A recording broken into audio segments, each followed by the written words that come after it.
Puji Tuhan, haleluya.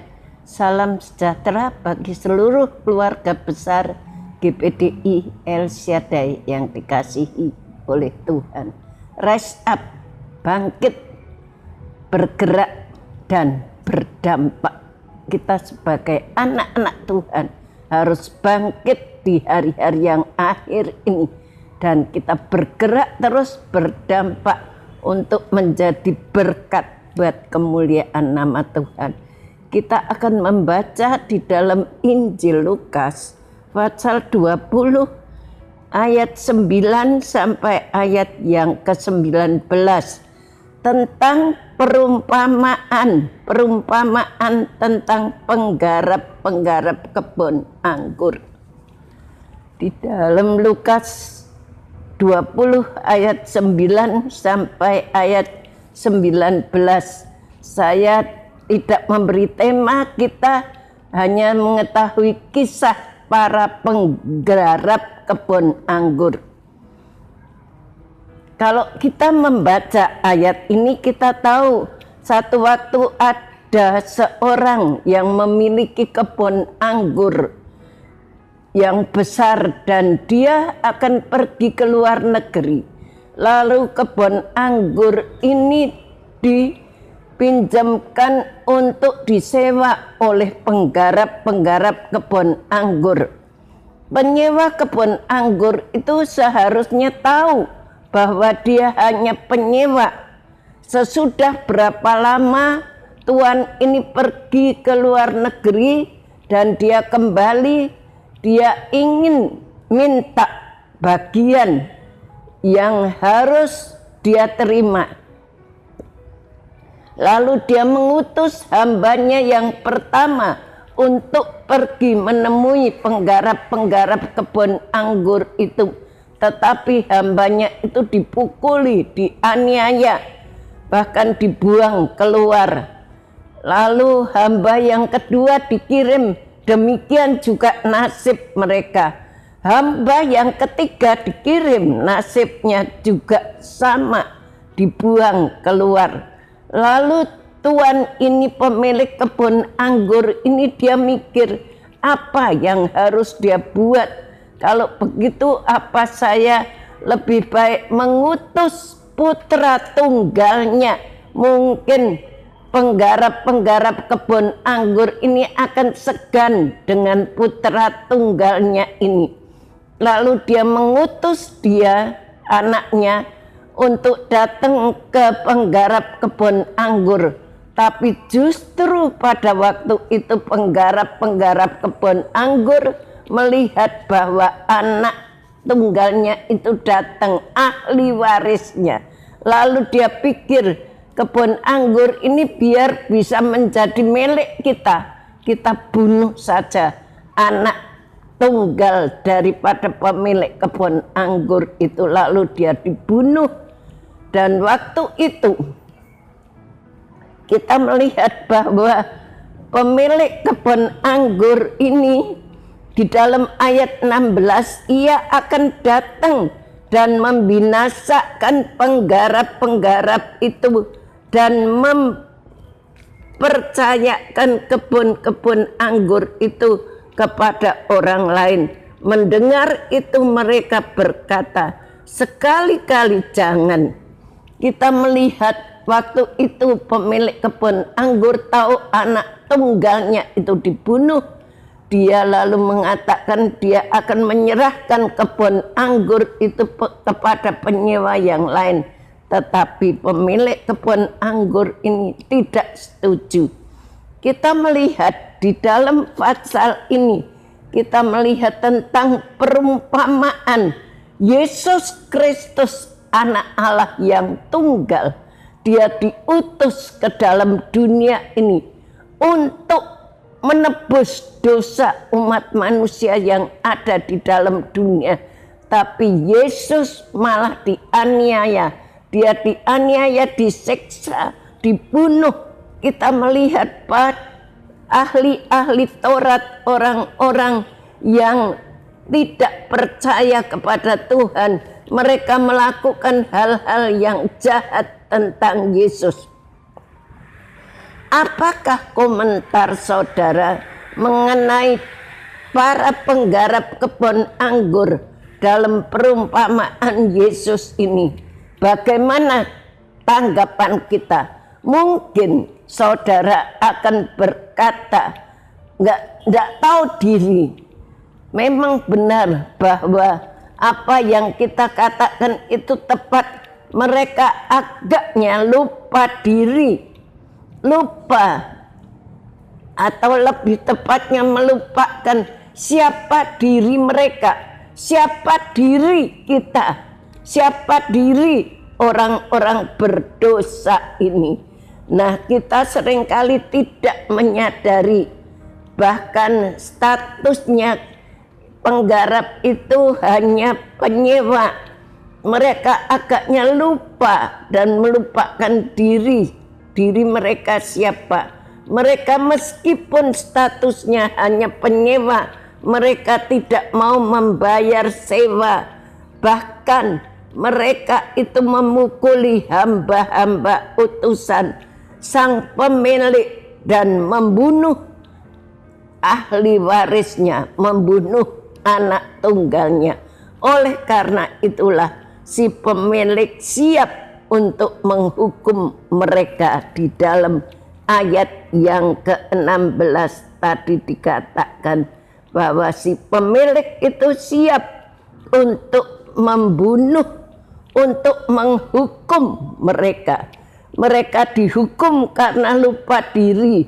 Bukankah mereka itu hanya penyewa? Mereka telah mendapatkan kesempatan hidup dari kebun anggur itu. Bukankah jika tidak diberi kesempatan itu, mereka akan mendapatkan pengangguran? Mereka akan menjadi pengangguran, tidak mempunyai pekerjaan. Akan tetapi itulah masalahnya. Mereka tidak puas untuk menjadi penyewa, tapi ingin menjadi pemilik. Itu alasannya yang utama mereka membunuh anak dari sang pemilik itu. Mereka ingin menjadikan kebun anggur itu sebagai milik pribadinya. Begitu juga dengan kehidupan kita orang-orang yang berdosa. Yesus itu sudah memberikan putranya yang tunggal, yaitu Yesus Kristus turun ke dalam dunia untuk menebus segala dosa kita.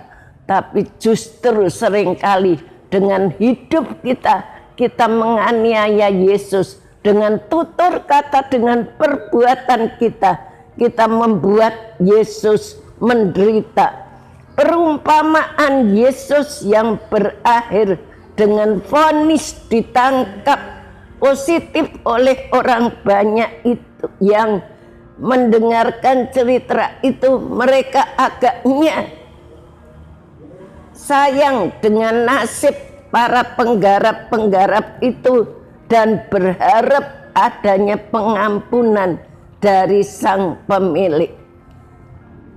Mereka ingin supaya pemiliknya itu memberi pengampunan kepada penyewa penggarap-penggarap kebun anggur itu. Tapi sudah berkali-kali diberi kesempatan, mereka tidak bertobat. Mereka tetap mengeraskan hati, bahkan ingin memiliki semuanya untuk diri sendiri.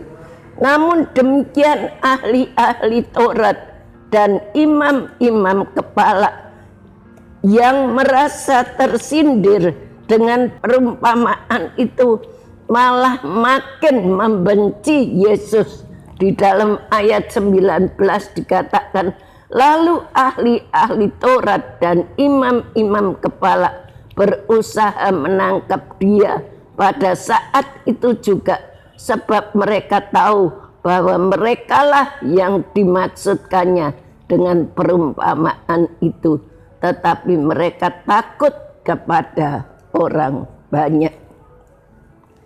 Jadi ahli-ahli Taurat itu tersinggung dan mereka ingin membunuh Yesus pada saat itu. Tapi mereka di sini dikatakan mereka itu takut kepada orang banyak. Begitu juga dalam hidup ini. Sejatinya kita tidak luput dari kesalahan, dari setiap dosa-dosa yang kita lakukan, yang seringkali menyakitkan hati Allah. Kesalahan-kesalahan kita. Allah yang maha murah hati menggunakan banyak cara untuk mengingatkan kita. Jalan terbaik bagi kita bukanlah mengeraskan hati, melainkan bertobat. Allah ingin kita bertobat, kita percaya kepada Tuhan, kita mengakui semua dosa-dosa kita dan berbalik kepada jalan kebenaran firman Allah. Itu juga nasihat penulis daripada Ibrani pasal 4 ayat 7 dikatakan, pada hari ini jika kamu mendengar suaranya, janganlah keraskan hatimu seperti dalam kegeraman. Pada hari ini kalau kita mendengar suara Tuhan, mari kita jangan keraskan hati kita, tapi kita mau ikuti firman Tuhan. Kita hidup menurut firman Tuhan. Kita mengasihi Tuhan, mengakui setiap dosa-dosa yang kita perbuat yang tidak berkenan kepada Tuhan. Kita buang jauh-jauh karena Allah sudah mati buat kita semuanya. Sudah korban untuk diri saudara dan saya. Mari kita mau dengan setia mengiring kepada Tuhan, setia untuk melakukan setiap kebenaran-kebenaran firman Tuhan. Terima kasih telah mengikuti Renungan 79, kiranya dapat menjadi berkat kita semuanya. Bapak, Ibu, Saudara yang ingin didoakan untuk pokok doa tertentu, menceritakan kesaksian baik mujizat kesembuhan, pemulihan masalah keluarga dan lain-lain dapat disalurkan melalui cas WhatsApp di nomor 081327420088. Mari kita mau berdoa. Bapa yang ada di dalam surga, kami bersyukur buat kebenaran firman-Mu. Seringkali kami seperti penyewa kebun anggur yang mengeraskan hati, yang tidak mau mendengar suara-Mu, yang seringkali menyakitkan hatimu, menyalibkan Engkau yang kedua kali. Tuhan, tolong kami, bentuk kami. Tuhan, lembutkan hati kami pada waktu kami mendengar firman-Mu.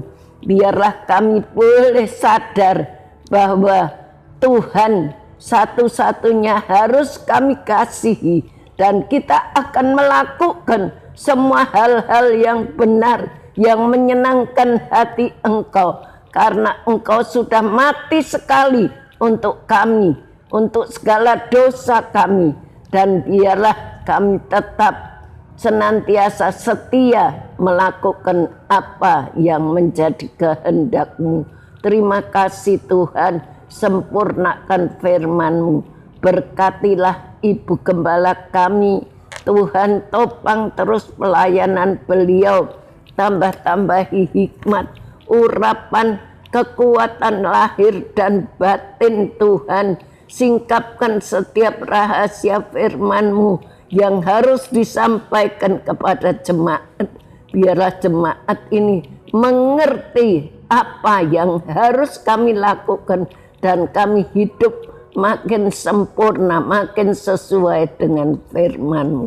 Terima kasih, berkati multimedia dengan setia melayani kami. Balas mereka dengan lipat kali ganda. Terpuji nama-Mu Tuhan. Terima kasih. Sama seperti Kristus telah dibangkitkan dari antara orang mati oleh kemuliaan Bapa. Demikian juga keluarga GPDI El Shaddai akan hidup dalam hidup yang baru.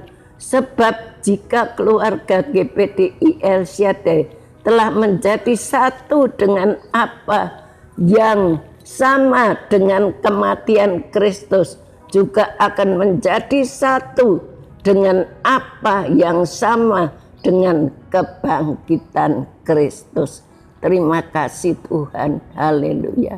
Amin.